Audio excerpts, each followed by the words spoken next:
ഫോട്ടോഷോപ്പിൽ വെറും 3 ടൂളുകൾ മാത്രം ഉപയോഗിച്ചുകൊണ്ട് എങ്ങനെ നമുക്ക് ചെറിയൊരു ഡിസൈൻ ചെയ്യാം എന്ന് നോക്കാം. ഫോട്ടോഷോപ്പ് നമ്മൾ ഓപ്പൺ ചെയ്ത ശേഷം ഒരുപക്ഷെ ഇത് മുന്നേ നിങ്ങൾ പലതും എടുത്ത് ഇതിൻ്റെ യഥാർത്ഥ സ്ഥാനത്ത് ഇതിന് ടൂളുകൾ ഉണ്ടായിരിക്കണമെന്നില്ല. ഫോട്ടോഷോപ്പ് ഓപ്പൺ ചെയ്ത ശേഷം മുകളിൽ വിൻഡോയിൽ പോയി വർക്ക് സ്പേസിൽ റീസെറ്റ് എസൻഷ്യൽ ഒന്ന് ക്ലിക്ക് ചെയ്താൽ നമുക്ക് ഫോട്ടോഷോപ്പ് ഇൻസ്റ്റാൾ ചെയ്യുമ്പോൾ എങ്ങനെയാണോ അതേപോലെ കിട്ടുന്നതാണ്. അപ്പോൾ എല്ലാം അതിൻ്റെ സ്ഥാനത്ത് പോയി നിൽക്കുന്നുണ്ടാവും. ഫോട്ടോഷോപ്പിലെ ഒരുപാട് കാര്യങ്ങൾ പറയാതെ വളരെ കുറച്ച് കാര്യങ്ങൾ പറഞ്ഞുകൊണ്ട് നമുക്ക് ക്ലാസ് തുടങ്ങാം. ഈ ഇട സൈഡിൽ കാണുന്നതാണ് ടൂൾസുകൾ. ഇവിടെ ഇങ്ങനെ ക്ലിക്ക് ചെയ്താൽ ഇതിന് ഈ രൂപത്തിൽ ലഭിക്കുന്നതാണ്. ഇതാണ് ടൂളുകൾ. റൈറ്റ് സൈഡിൽ വന്നു കഴിഞ്ഞാൽ ഒന്ന് മാത്രം നമുക്ക് നോക്കാം, ലെയർ ബോക്സ് മാത്രം. ലെയർ ബോക്സ്, ഇതാണ് ലെയർ. ഈ രണ്ട് കാര്യങ്ങളിലും 3 ടൂളുകൾ ഉപയോഗിച്ചുകൊണ്ട്, ഇത് മൂവ് ടൂൾ, മൂവ് ചെയ്യാൻ, ഇത് റെക്റ്റാങ്കിൾ വരക്കാനും സ്ക്വയർ വരക്കാനും ഒക്കെ. പിന്നെ നമ്മൾ ഉപയോഗിക്കുന്നത് ടൈപ്പ് ടൂൾ, ടൈപ്പ് ചെയ്യാൻ പറ്റും.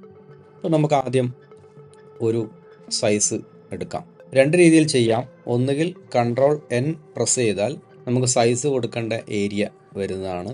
അതല്ല എങ്കിൽ ഫയലിൽ ന്യൂ കൊടുത്താലും അതേ ഏരിയ വരുന്നതായിരിക്കും. ഇവിടെ നമുക്ക് ഇപ്പോൾ നമ്മൾ ചെയ്യുന്നത് സോഷ്യൽ മീഡിയക്ക് വേണ്ടിയാണ് ചെയ്യുന്നതെങ്കിൽ പിക്സൽസിലാണ് സൈസ് കൊടുക്കുക. ഇവിടെ ക്ലിക്ക് ചെയ്താൽ നമുക്ക് ഇഞ്ചസ്, സെൻറ്റിമീറ്റർ ഇതൊക്കെ മാറ്റേണ്ട സ്ഥലം കാണാം. പിക്സലാണ് സോഷ്യൽ മീഡിയക്ക് സാധാരണ ഉപയോഗിക്കുക. ഇഞ്ചസ് ഫ്ലക്സ് ഡിസൈന് അല്ലെങ്കിൽ വലിയ ഹോർഡിംഗ് ഒക്കെ ചെയ്യാൻ വേണ്ടി. ഞാനിപ്പോൾ പിക്സലിൽ ഒരു 1080 സൈസാണ് എടുക്കുന്നത്. 1080 കൊടുത്തു. ടാബ് അടിച്ചുകൊണ്ട് താഴെയും 1080 കൊടുത്തു. ഇതിപ്പോൾ ഞാൻ ഒരു സ്ക്വയർ സൈസാണ് ചെയ്യുന്നത്. റെസൊല്യൂഷൻ നമുക്ക് 72 കൊടുക്കാം. സോഷ്യൽ മീഡിയ ആയതുകൊണ്ട് 72 ചെയ്യുന്നത്. നോട്ടീസ്, ബ്രോഷർ, പോസ്റ്റർ ഒക്കെ ആണെങ്കിൽ 300 റെസൊല്യൂഷൻ കൊടുക്കുക. അതാണ് പിക്സലിലല്ല, സെൻറ്റിമീറ്ററിൽ. ഓക്കെ, നമ്മളിപ്പോൾ സോഷ്യൽ മീഡിയയ്ക്ക് വേണ്ടി ചെയ്യുന്നത് പിക്സലിലാണ് ചെയ്യുന്നത്. 1080 കൊടുത്തു, മുകളിൽ കൊടുത്തു, വിഡ്ത്ത് 1080 കൊടുത്തു, ഹൈറ്റ് 1080 കൊടുത്തു, 72 റെസൊല്യൂഷൻ കൊടുത്തു. ഇവിടെ മറ്റൊന്ന് നോക്കേണ്ടത് മോഡ്, കളർ മോഡ്. ഞാനിപ്പോൾ കൂടുതൽ RGB ആണ്. സോഷ്യൽ മീഡിയയ്ക്ക് വേണ്ടി എപ്പോഴും ഉപയോഗിക്കുന്ന RGB ആണ്. പ്രിൻറ്റിങ്ങിന് CMYK. ക്രിയേറ്റ് കൊടുത്തു, നമ്മുടെ പേജ് കിട്ടി. ഓക്കെ, ഇനി ഈ പേജിൽ നമുക്കൊരു കളർ കൊടുക്കാം. കളർ കൊടുക്കുന്നതിന് വേണ്ടി ഇവിടുന്നും കളർ കൊടുക്കാം, ഇവിടുന്നും കൊടുക്കാം. ഓക്കെ, നമുക്ക് കുറച്ച് പെട്ടെന്ന് കളറൊക്കെ കൊടുക്കാൻ ഒരു എളുപ്പം ഇവിടെ ആയിരിക്കും. ഇവിടെ ക്ലിക്ക് ചെയ്തു ശേഷം ഇഷ്ടമുള്ള കളർ സെലക്ട് എവിടെയെങ്കിലും ക്ലിക്ക് ചെയ്തു. ഓക്കെ കൊടുത്ത ശേഷം ആൾട്ട് ഡിലീറ്റ് പ്രസ് ചെയ്താൽ ഇങ്ങനെ കളർ കിട്ടും.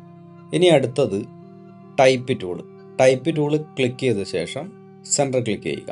ഇവിടെ ഒരു സംഭവം കൂടി ഉണ്ടായിട്ടുണ്ട്. ഓട്ടോമാറ്റിക്കായിട്ട് ഇവിടെ ഒരു ലെയർ വന്നു. ഇതാണ് ഞാൻ പറഞ്ഞു ലെയർ ബോക്സ്. ഓട്ടോമാറ്റിക്കായിട്ട് നമ്മൾ ടൈപ്പ് എടുത്തപ്പോൾ ഒരു ലെയർ വന്നു. ഫോട്ടോഷോപ്പിൽ ശ്രദ്ധിക്കേണ്ട മറ്റൊരു കാര്യം, നമ്മൾ ഫോട്ടോഷോപ്പിൽ ബാക്ക്ഗ്രൗണ്ടിന് മുകളിൽ ഏതൊരു വർക്ക് ചെയ്യുമ്പോഴും പുതിയ ലെയർ ക്രിയേറ്റ് ചെയ്യണം. ഇവിടെ താഴെ കാണാം, ഇതാണ് layer, create A new layer. അവിടെ ക്ലിക്ക് ചെയ്താൽ പുതിയ ലെയർ വരും. ഇത് ബാക്ക്ഗ്രൗണ്ട് ക്ലിക്ക് ചെയ്ത് ക്രിയേറ്റ് എ ന്യൂ ലെയർ അവിടെ എഴുതി കാണിക്കുന്നത്. അവിടെ ക്ലിക്ക് ചെയ്താൽ പുതിയ ലെയർ വരും. ഈ ലെയറിലാണ് നമ്മൾ എന്തെങ്കിലും ഇമേജുകളോ ഒക്കെ ചെയ്യേണ്ടത്. എന്നാൽ ടൈപ്പ് ടൂൾ എടുക്കുമ്പോൾ നമ്മളിങ്ങനെ ഒന്നിൻ്റെ ആവശ്യമില്ല. ടൈപ്പ് ടൂൾ എടുക്കുമ്പോൾ ടൈപ്പ് ടൂൾ ക്ലിക്ക് ചെയ്താൽ ഓട്ടോമാറ്റിക്കായിട്ട് അവിടെ ലെയർ വരും. ഓക്കെ, ഇനി നമുക്ക് എന്തെങ്കിലും ലെറ്റർ ടൈപ്പ് ചെയ്യാം. ഞാനിപ്പോൾ ഒരു ലെറ്റർ ടൈപ്പ് ചെയ്തിട്ടുണ്ട്. പക്ഷെ എന്താണെന്ന് കാണാൻ കഴിയാത്തത്, ബാക്ക്ഗ്രൗണ്ടിൻ്റെ അതേ കളറാണ് അവിടെയുള്ളത്. അപ്പോൾ ആ കളർ മാറ്റണം. ഈ കളർ ചേഞ്ച് ചെയ്യണമെങ്കിൽ നമ്മൾ ടൂള് മാറ്റണം. ഈ ടൂള് പോയിട്ട് ഇങ്ങനെ ക്ലിക്ക് ചെയ്താൽ കിട്ടില്ല. നമ്മൾ ടൈപ്പ് ടൂളിലാണ് ഇപ്പോൾ നമ്മളുള്ളത് നിലവിൽ. ശേഷം നേരെ മൂവ് ടൂള് പോവുക. ഇതാണ് മൂവ് ടൂള്. ഈ ടൂള് ക്ലിക്ക് ചെയ്ത ശേഷം കളർ ക്ലിക്ക് ചെയ്യുക, മറ്റൊരു കളർ കൊടുക്കുക. ഓക്കെ കൊടുത്ത ശേഷം ആൾട്ട് ഡിലീറ്റ് അടിച്ച ശേഷം കളർ വന്നു. ഓക്കെ, അടുത്തായി നമുക്കിതിൻ്റെ ഫോണ്ട് സ്റ്റൈൽ മാറ്റാം. ഫോണ്ട് സ്റ്റൈൽ മാറ്റുന്നതിനായി ടൈപ്പ് ടൂൾ എടുത്ത് ഡബിൾ ക്ലിക്ക് ചെയ്ത് ഇത് സെലക്ട് ചെയ്യുക. ശേഷം ഇവിടെയാണ് ഫോണ്ടുകൾ മാറ്റേണ്ടത്. ഒരുപക്ഷെ ഇവിടെ ഫോണ്ട് സ്റ്റൈൽ ഇങ്ങനെ വന്നു കഴിഞ്ഞാൽ നമുക്ക് പുറകിലുള്ള ഫോണ്ട് ഏതാണെന്ന് നമുക്ക് കാണില്ല. സ്പേസ് ബാർ പ്രസ് ചെയ്ത് ഇങ്ങനെ ഹാൻഡ് വന്നു കഴിഞ്ഞാൽ ഒരു സൈഡിലോട്ട് മാറ്റി വെച്ച ശേഷം വീണ്ടും ടൈപ്പ് ടൂളെടുത്ത് ലെറ്റർ ക്ലിക്ക് ചെയ്യുക. ശേഷം ഇവിടെ ഫോണ്ട് സ്റ്റൈലിൻ്റെ അടുത്ത് ക്ലിക്ക് ചെയ്ത ശേഷം താഴോട്ട് മാറ്റിയാൽ ഫോണ്ടുകൾ കൊടുക്കാം. ശേഷം ഇതിനെ സെൻറ്ററിലേക്ക് വരുത്താൻ വേണ്ടി മൂവ് ടൂൾ ക്ലിക്ക് ചെയ്ത ശേഷം F ക്ലിക്ക് ചെയ്താൽ അത് സെൻറ്ററിലേക്ക് വരുന്നതാണ്. ഓക്കെ, അപ്പം വീണ്ടും ഞാൻ ഒരു ബോൾഡ് ലെറ്റർ തന്നെയാണ് കൊടുക്കുന്നത്. ഇനി നമുക്കിതിന് വലിപ്പം കൂട്ടണം. വലിപ്പം കൂട്ടാൻ Ctrl+T പ്രസ് ചെയ്യുക. ഇവിടെ ശ്രദ്ധിക്കേണ്ടത് നമ്മൾ എവിടെയാണോ വർക്ക് ചെയ്യുന്നത് അതിൻ്റെ മുകളിൽ ലെയർ ആക്റ്റീവ് ആയിരിക്കണം. ഇപ്പോൾ ബാക്ക്ഗ്രൗണ്ടിലാണ് ആക്റ്റീവ് ആയിട്ടുള്ളത്. ഇപ്പോൾ കേരള എന്ന ലെറ്ററിൽ ആക്റ്റീവ് ആയിട്ടുണ്ട്. ഓക്കെ, Ctrl+T പ്രസ് ചെയ്താൽ ഇങ്ങനെ ഒരു ഔട്ട്ലൈൻ വരും. ശേഷം അതിൻ്റെ ഒരു സൈഡ് ഭാഗത്ത് പിടിച്ച് വലിക്കുക. വലുതായി. ശേഷം ഇനി ഇതിനെടുത്ത് സെൻറ്ററിലേക്ക് കൊണ്ടുവരണം. അതിന് എൻ്റർ പ്രസ് ചെയ്യുക. എൻ്റർ അടിച്ചാൽ നമ്മൾ ആ സൈസിലേക്ക് വന്നു. ശേഷം ഇതിനെടുത്ത് സെൻറ്ററിലേക്ക് കൊണ്ടുവെക്കാം. ഓക്കെ,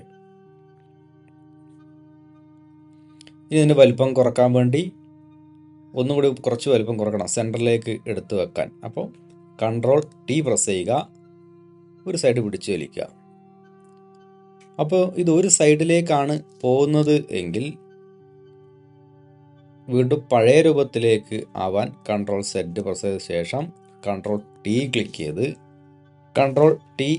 ചെയ്ത ശേഷം Alt പ്രസ് ചെയ്ത് പിടിച്ചുകൊണ്ട് ഒരു സൈഡ് താഴോട്ട് വലിച്ചാൽ അത് ഈക്വലായി ചെറുതാവുന്നതാണ്.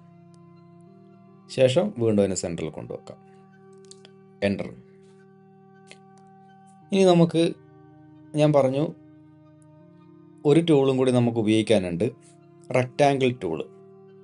ഈ ടൂളിൻ്റെ റൈറ്റ് ക്ലിക്ക് ചെയ്താൽ ഇവിടെ മറ്റ് ടൂളുകൾ ഇവിടെ ആക്റ്റീവ് ആവും, റൗണ്ട് വരക്കാനും ഒക്കെയുള്ള ടൂള്. അപ്പോൾ ഈ ടൂള് ഇനി ഇതിനകത്ത് ഞാനൊരു റൗണ്ട് വരക്കാൻ ഉദ്ദേശിക്കുന്നു. റൗണ്ട് ഞാൻ വരക്കുന്നു. ഈ വരച്ച തെറ്റാണ്. എന്താണെന്ന് വെച്ചാൽ നമ്മൾ ചെയ്യുന്നതിന് മുമ്പേ ലെയർ എടുക്കേണ്ടതാണ്. അപ്പോൾ ഞാൻ ഇനി അടുത്തത് ചെയ്യുന്നതിന് തൊട്ട് മുന്നേ ലെയർ എടുക്കുന്നു.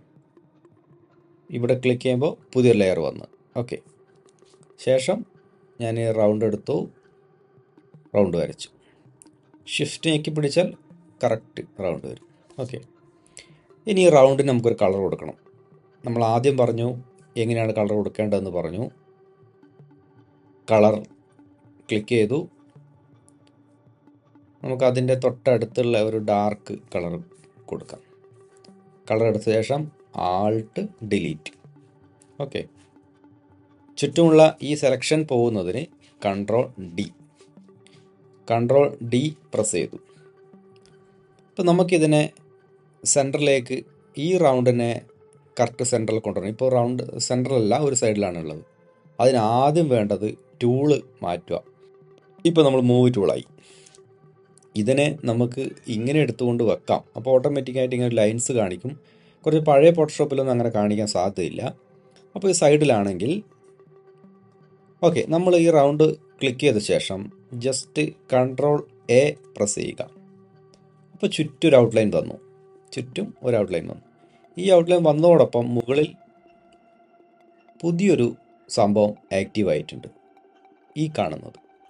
ഇതിൽ നിങ്ങൾ എവിടെ ക്ലിക്ക് ചെയ്താലും ഈ റൗണ്ട് അവിടെ പോയി നിൽക്കും. അവിടെ എങ്ങനെയാണോ കാണിക്കുന്നത് അതുപോലെ. ഓക്കെ, അപ്പോൾ എനിക്ക് ഇതാണ് സെൻറ്റർ. ഇവിടെയും ക്ലിക്ക് ചെയ്തു, ഇവിടെയും ക്ലിക്ക് ചെയ്താൽ കറക്റ്റ് സെൻറ്ററിൽ പോയി നിന്നു. ഓക്കെ, ഇനി ഈ സെലക്ഷൻ കളയുക. സെലക്ഷൻ കളയാൻ Ctrl+D സെലക്ട് ചെയ്യുക, Ctrl+D ക്ലിക്ക് ചെയ്യുക. ഓക്കെ, അപ്പോൾ നമുക്ക് നമ്മളെ ലെറ്റർ കാണുന്നില്ല. ലെറ്റർ അതായത് നമ്മളെ റൗണ്ട് വരച്ചതിൻ്റെ അടിയിലായതുകൊണ്ടാണ് ഇത് കാണാത്തത്. നമുക്കിത് ലെയർ ബോക്സിൽ പോയി എടുത്ത് മുകളിലേക്ക് കൊണ്ടുവെക്കാം. ഇതിനെ നിങ്ങൾക്ക് നല്ലൊരു ഭംഗിയിൽ കാണാൻ വേണ്ടി ഒരു തവണ എഫ് ക്ലിക്ക് ചെയ്യുക. ഒന്നും കൂടി എഫ് ക്ലിക്ക് ചെയ്താൽ ഇങ്ങനെ ഉണ്ടാവും. ശേഷം കൺട്രോൾ 0 ഞെക്കിയാൽ നല്ല വലുപ്പത്തിൽ നമുക്ക് കാണാം. ഇതാണ് നമ്മളിപ്പോൾ ചെയ്തത്. വീണ്ടും പഴയ രൂപത്തേക്ക് പോകാൻ ഒന്നും കൂടി എഫ് ക്ലിക്ക് ചെയ്യുക. കൺട്രോൾ മൈനസ് പ്രസ് ചെയ്താൽ വീണ്ടും പഴയ രൂപത്തിലേക്ക് എത്തി. നമുക്ക് ഇനി എലമെൻറ്റ് എന്തെങ്കിലും ഒരു ട്രീയോ അങ്ങനെ എന്തെങ്കിലും കൊടുക്കാം. കേരള എന്ന് കൊടുത്തത് കൊണ്ട് ഒരു ട്രീ നമുക്ക് കൊടുക്കാം. അപ്പോൾ നമുക്ക് ഗൂഗിളിൽ പോയി ഒരു ട്രീയുടെ PNG ഇമേജ് എടുക്കാം. എന്തുകൊണ്ടാണ് ഞാനിപ്പോൾ PNG സെലക്ട് ചെയ്യുന്നത് വെച്ചാൽ അതിൻ്റെ എഡ്ജുകൾ കട്ട് ചെയ്യുന്നത് മറ്റൊരു ക്ലാസ്സിലാണ് പറഞ്ഞിരിക്കുക. അതുകൊണ്ട്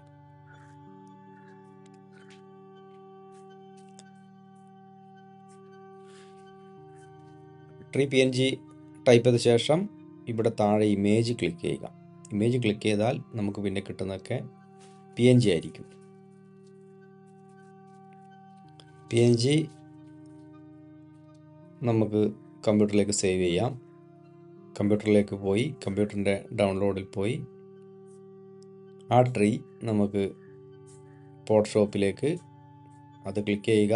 ട്രീ നമുക്ക് മൂവ് ടൂള് തന്നെ ആയിരിക്കണം, ശ്രദ്ധിക്കണം. ഇത് ഇവിടുന്ന് വലിച്ച് ഇങ്ങനെ കൊണ്ടുപോയി നമ്മൾ ആ വർക്കിലെത്തി ഇവിടെ കൊണ്ടുവന്നതിന് ശേഷം മാത്രം മൗസ് വിടുക. അപ്പോൾ ആ ട്രീ ഇവിടെ എത്തി. ഓക്കെ, ഇനി ഈ ട്രീയെ എങ്ങനെ വലുതാക്കാം? കൺട്രോൾ T പ്രസ് ചെയ്ത് ഒരു സൈഡിലേക്ക് വലിച്ചാൽ അത് വലുതായി. അതിൻ്റെ കോപ്പി എടുക്കുന്നതിനായി ആൾട്ട് പ്രസ് ചെയ്ത ശേഷം ഇതിനെ ഇങ്ങനെ വലിക്കാം.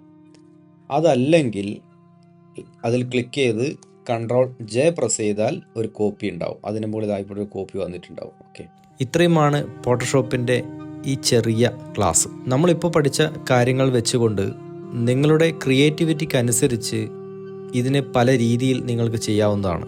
ട്രീക്ക് പകരം ബേർഡിനെ വെക്കാം, ഫ്ലവർ വെക്കാം, ബാക്ക്ഗ്രൗണ്ട് കളർ ചേഞ്ച് ചെയ്യാം.